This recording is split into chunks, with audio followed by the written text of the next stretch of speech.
Ceiling ফ্যানের coil বাঁধা machine এবং অটো গাড়ির চার্জারের কয়েল বাঁধা মেশিনের জন্য দারুণ একটি কাউন্টার। এই কাউন্টারটি আমি প্রচুর বিক্রি করেছি। আমার কাস্টমাররা এই কাউন্টার নিয়ে প্রতিদিন কলে অথবা হোয়াটসঅ্যাপে আমাকে প্রচুর প্রশ্ন করে থাকেন। তো সবাইকে আলাদা আলাদা উত্তর না দিয়ে আজকের ভিডিওতে আমি সকল প্রশ্নের উত্তর দিয়ে দিচ্ছি। গরমকাল চলে এসেছে এবং সিলিং ফ্যানের কয়েল বাঁধা মেশিন তৈরি হচ্ছে সারা দেশেই, এজন্যে কাউন্টার মিটারের চাহিদাও বেড়ে গেছে। আমার এই কাউন্টার মিটারটিতে কি কি সুবিধা রয়েছে তা একটি একটি করে বলবো আপনাদের। মূল ভিডিওতে যাওয়ার আগে আমি রাকিব আপনাদের স্বাগত জানাচ্ছি আমার ক্রিয়েটিভ ইঞ্জিনিয়ারিং চ্যানেলে।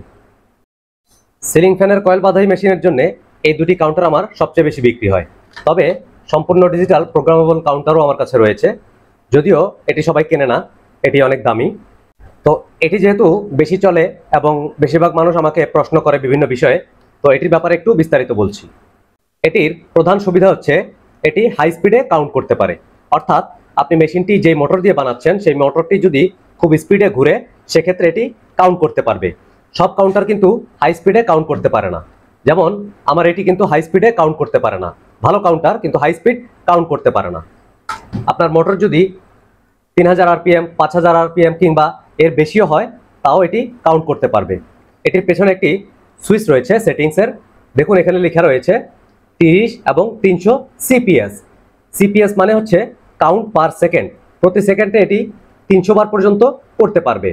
এই সুইচটিকে যদি আমরা বাঁ পাশে রাখি তাহলে এটি প্রতি সেকেন্ডে 30 বার করতে পারবে, অর্থাৎ মিনিটে 1800 বার। আর যদি সুইচটিকে আমরা ডান পাশে দিয়ে দেই তাহলে এটি প্রতি সেকেন্ডে 300 বার, অর্থাৎ 1 মিনিটে প্রায় 18,000 বার কাউন্ট করতে পারবে। তার মানে এটি অনেক ফাস্ট কাউন্ট করতে পারে, হাই স্পিডে কাউন্ট করতে পারে। কয়েল বাঁধাই মেশিন এক একজন এক এক মোটর দিয়ে করে, অনেকে হাই স্পিড মোটর দিয়ে করে, তারা এটি নেবেন। যারা লো স্পিড মোটর দিয়ে করে তারা চাইলে এটি নিতে পারেন, যেহেতু এটি দামে সস্তা। এরপর এটির সামনে একটি সুইচ রয়েছে, এখানে দেখুন লেখা রয়েছে আরএনসি।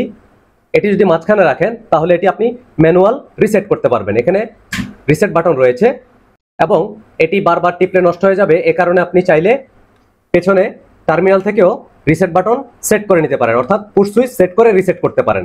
ডায়াগ্রাম এখানে দেয়া রয়েছে।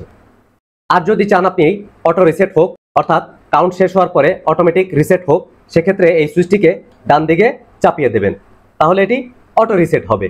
এরপর এপাশে একটি টাইমিং ভেরিয়েবল রয়েছে, যার মাধ্যমে আপনি কাউন্টিং শেষ হলে সাথে সাথে রিলে অ্যাক্টিভ হবে নাকি একটু পরে হবে সেই টাইমটি কম বেশি করতে পারবেন। এগুলো আমি আজকে প্র্যাকটিক্যাল দেখাবো না, কারণ আমার পূর্বেই ভিডিও রয়েছে, সেখানে আপনারা বিস্তারিত চাইলে দেখে নিতে পারেন। এরপর হচ্ছে এর সাথে যে সেন্সর কানেকশন করবেন, এই যে সেন্সরটি যার মাধ্যমে কাউন্টিং হয়, সেই সেন্সরের জন্য আলাদা কোনো পাওয়ার সাপ্লাই লাগবে না। আপনারা জানেন সেন্সরগুলো সাধারণত ডিসি ভোল্টের হয়ে থাকে, আর এজন্যে এটিতে 12 ভোল্ট অথবা 24 ভোল্টের পাওয়ার সাপ্লাই দিতে হয়। তো এই মডেলটি যদি আপনি কেনেন তাহলে এর মধ্যে পাওয়ার সাপ্লাই দেওয়া রয়েছে, আলাদা করে পাওয়ার সাপ্লাই দিতে হবে না। এই যে দেখুন এখানে সেন্সরের জন্য গ্রাউন্ড ইনপুট এবং 12 ভোল্ট পাওয়ার সাপ্লাই দেওয়া রয়েছে, এই জন্য এটির সাইজটি একটু বড়, কিন্তু আলাদা পাওয়ার সাপ্লাই প্রয়োজন হয় না। এটি একটি দারুণ সুবিধা। যেমন আমার এই মডেলটি ব্যবহার করলে সেন্সরের জন্য আলাদা পাওয়ার সাপ্লাই আপনাকে ব্যবহার করতে হবে, 12 ভোল্টের অ্যাডাপ্টার ব্যবহার করলেও চলবে। এছাড়াও আমার এই কাউন্টারটি হচ্ছে 6 ডিজিটের একটি কাউন্টার, যার মাধ্যমে আপনি একসাথে প্রায় 1 লক্ষ বার কাউন্টিং করতে পারবেন। অন্যান্য কাউন্টারে আপনারা দেখবেন 3টে ডিজিট থাকে অথবা 4টে ডিজিট থাকে, তো এখানে হচ্ছে 6টি ডিজিট, এজন্য আপনারা অনেক বেশি কাউন্টিং একসাথে করতে পারবেন। এরপর আরও একটি দারুণ সুবিধা হচ্ছে, যদি এটি কাউন্টিং চলা অবস্থায় হঠাৎ করে বিদ্যুৎ চলে যায়, লোডশেডিং হয় বা কোনো কারণে পাওয়ার বন্ধ হয়ে যায় এবং এরপরে যখন পাওয়ার ফেরত আসবে তখন কিন্তু এটি 0 হবে না, অর্থাৎ যা কাউন্টিং হয়েছে সেটি কিন্তু থেকে যাবে। ধরুন আপনি 500 সেট করেছেন, সেটি 200-র মধ্যে বন্ধ হয়ে গেছে, যখন কারেন্ট ফেরত আসবে অর্থাৎ পাওয়ার আসবে তখন আপনি 200 থেকেই চালু পাবেন, সেক্ষেত্রে গণনা ভুল হবে না। যেমন আমার এটিতে কিন্তু সেই সুবিধা নেই, অর্থাৎ কারেন্ট চলে গেলে লোডশেডিং হলে এটি কিন্তু 0 হয়ে যাবে। তো সুবিধা অসুবিধাগুলো বললাম, এবার এগুলো ব্যবহারের কিছু নিয়ম বলবো, যেগুলো আপনারা প্রায় আমাকে ফোনে জিজ্ঞাসা করে থাকেন। তো আপনারা অনেকেই জানতে চান এই কাউন্টারের মাধ্যমে আপনি এসি মোটর কন্ট্রোল করতে পারবেন নাকি ডিসি মোটর, অর্থাৎ আপনার মেশিনটি যদি ডিসি মোটর দিয়ে বানান সেক্ষেত্রে কন্ট্রোল করা যাবে কিনা, বন্ধ করা যাবে কিনা, বা এসি মোটর দিয়ে করা যাবে কিনা। ভাই, কাউন্টার আপনি যেটাই ব্যবহার করেন, এসি মোটর, ডিসি মোটর, যে কোনো মোটরই আপনি অটোমেটিক স্টপ করতে পারবেন।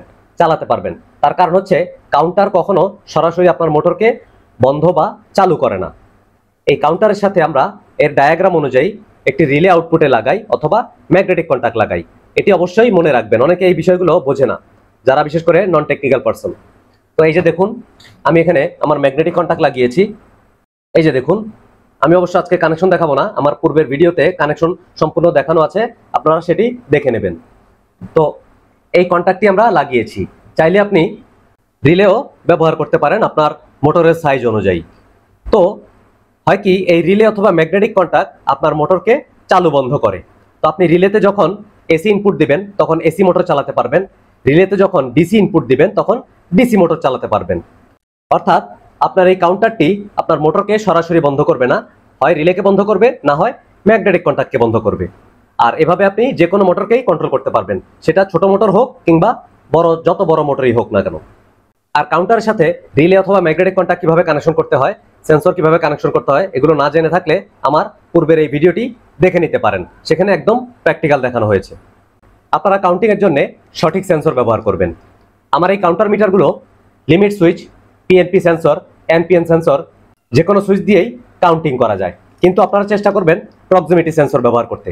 তার কারণ হচ্ছে প্রক্সিমিটি সেন্সরগুলো আমরা সাধারণত খুব অল্প দূরত্বে ব্যবহার করি।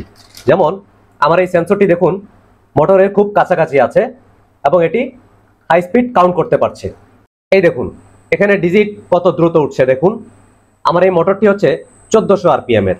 আপনি এটি 4-5 হাজার আরপিএম এর দিলেও কোনো সমস্যা নেই, যদিও এত আরপিএম এর মোটর কেউ ব্যবহার করে না। এই যে দেখুন, তো এটি হয় কি, আমার কাউন্টিং শেষ হওয়ার কারণে বন্ধ হয়ে গেছে। 1050 দিয়েছিলাম।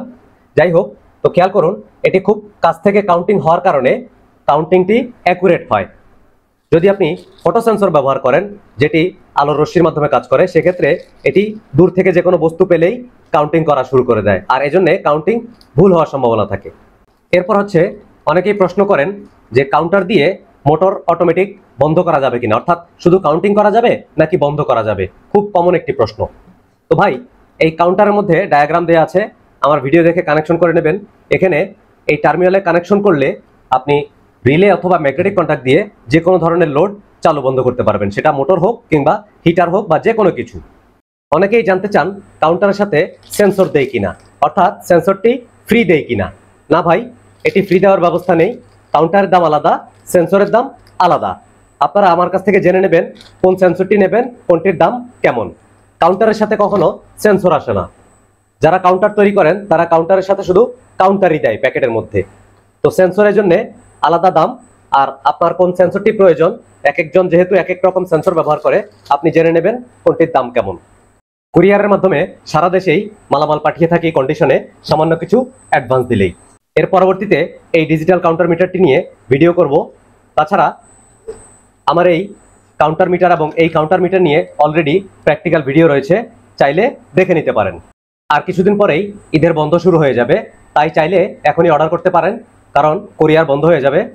ঈদের ছুটিতে যারা মেশিন তৈরি করবেন তারা চাইলে এখনই মালগুলো সংগ্রহ করে নিতে পারেন। এছাড়াও ঈদের বন্ধেও নক দিতে পারেন, মালামাল সরবরাহ করার চেষ্টা করব। ভিডিওটি ভালো লাগলে সাবস্ক্রাইব করে ফেলুন, লাইক করে ফেলুন। ভালো থাকবেন, আসসালামু আলাইকুম।